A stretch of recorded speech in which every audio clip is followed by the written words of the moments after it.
Returning today to try to fix the wiring in my vehicle, and I found the squirrel actually in here. As you can see, the squirrel has now had babies inside the engine.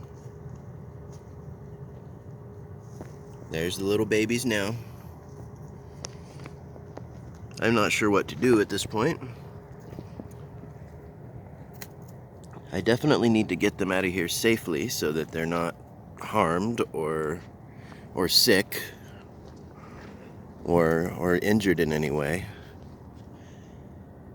And the mother is behind the engine. I just saw her head peek out. The camera probably didn't pick it up.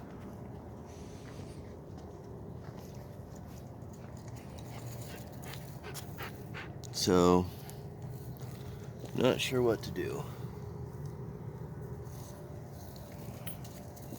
Definitely not a great situation.